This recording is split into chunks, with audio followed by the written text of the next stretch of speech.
അസ്സലാമു അലൈക്കും വറഹ്മത്തുള്ളാഹി വബറകാതുഹു. റമളാനിലെ രണ്ടാമത്തെ പത്തിലേക്ക് നാം പ്രവേശിച്ചു.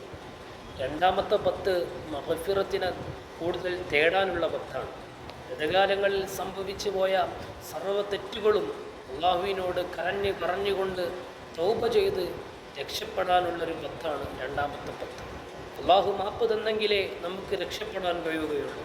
അള്ളാഹുവിൻ്റെ വിശാലമായ മഗ്ഫിറത്ത് ചോദിച്ചു വാങ്ങാനുള്ള പ്രത്യേകമായ പത്താണ് രണ്ടാമത്തെ പത്ത്. അല്ലാഹുമ്മ ഗ്ഫിർലി ദുനൂബി യാ റബ്ബൽ ആലമീൻ. അള്ളാഹുവേ, എൻ്റെ ദോഷങ്ങൾ നീ പുറത്തു തരണമെന്ന് അള്ളാഹുവിനോട് പറഞ്ഞ് മാപ്പപേക്ഷിക്കേണ്ട പത്തല്ലേ രണ്ടാമത്തെ പത്ത്. ആ രണ്ടാമത്തെ പത്തിൽ കൂടുതൽ നോമ്പ് തുറകൾ ഉണ്ടാകുന്ന സാഹചര്യമാണ്. ഒന്നാമത്തെ പത്തിൽ നോമ്പ് തുറ കുറവായിരിക്കും അല്ലേ? രണ്ടാമത്തെ പത്തിൽ ഒരുപാട് ആളുകൾ നോമ്പ് തുറപ്പിക്കാൻ പറ്റും.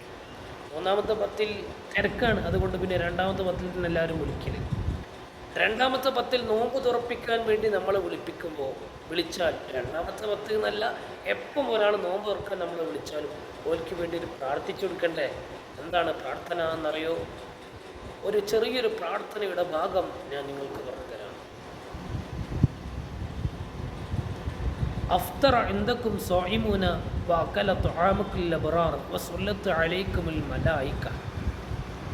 ഇത് അവർക്ക് വേണ്ടി പ്രാർത്ഥിച്ചു കൊടുക്കാം അല്ലേ? പ്രത്യേകമായ സുന്നത്താണ്. നോമ്പ് തുറപ്പിക്കുന്നവർക്ക് വേണ്ടിയുള്ള ഒരു പ്രാർത്ഥനയുടെ ഭാഗമാണിത്. ഇനി അതറിയില്ലെങ്കിൽ അവർക്ക് വേണ്ടി നിങ്ങൾക്ക് അറിയാവുന്ന ഭാഷയിൽ ദുആ ചെയ്താൽ മതി. ഒരു പ്രാർത്ഥന വേറെ ഞാൻ പറയാം. അല്ലാഹുമ്മ ഇന്നി അസ്അലുക ബിറഹ്മതിക അല്ലതി വസിഅത് കുല്ല ഷൈഇൻ അൻ തഗ്ഫിർ ലി ദുനൂബി യാ റബ്ബൽ ആലമീൻ. രണ്ടാമത്തെ പത്തിൽ അധികരിപ്പിക്കേണ്ട ഒരു ദിക്റാണ്. അല്ലാഹുമ്മ ഇന്നി അസ്അലുക ബിറഹ്മതിക അല്ലതി വസിഅത് കുല്ല ഷൈഇൻ അൻ തഗ്ഫിർ ലി ദുനൂബി യാ റബ്ബൽ ആലമീൻ. ഇത് പ്രത്യേകമായി പ്രാർത്ഥിക്കേണ്ട ഒരു സാഹചര്യമാണ്. അതുപോലെ തന്നെ റമളാൻ മുഴുക്കെ അത്തായ സമയത്ത് നമ്മൾ ദുആ ചെയ്യേണ്ട ഒരു ദുആ ഉണ്ട്. എന്താണത്? അത്തായ സമയത്ത് ദുആരിക്കേണ്ടത്, പ്രാർത്ഥിക്കേണ്ടത് എന്താണ്? അല്ലാഹു ലാ ഇലാഹ ഇല്ലാ ഹുവൽ ഹയ്യുൽ ഖയ്യൂം അൽ ഖായിമു അലാ കുല്ലി നഫ്സിൻ ബിമാ കസബത്.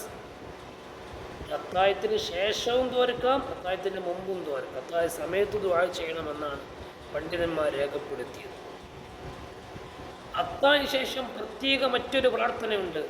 അല്ലാഹുമ്മ ഉൻദിദ് ലനാ ഫീ അഅമാലിനാ വവസ്സിഅ ലനാ ഫീ അർസാഖിനാ വസഹ്ഹിഹ് ലനാ അജ്സാമനാ വബല്ലിഅ ലനാ ആമാലനാ ഫഇന്നക തംഹു മാ തശാഉ വതുസ്ബിതു വഇൻദക ഉമ്മുൽ കിതാബ്. കേട്ടോ? ഇതൊക്കെ കഴിയുമെങ്കിൽ നമ്മളൊക്കെ പ്രാർത്ഥിക്കുക. പ്രാർത്ഥിക്കുമ്പോൾ കൂടുതൽ പ്രാർത്ഥിക്കേണ്ട മാസമല്ലേ റമളാൻ. ദിക്റുകളും ദുആകളൊക്കെ അധികരിപ്പിച്ചാൽ അള്ളാഹു നമുക്ക് വലിയൊരു നേട്ടം തരും. അള്ളാഹു ഖബൂൽ ചെയ്യുമാറാവട്ടെ. അസ്സലാമു അലൈക്കും വറഹ്മത്തുള്ളാഹി വബറകാതുഹു.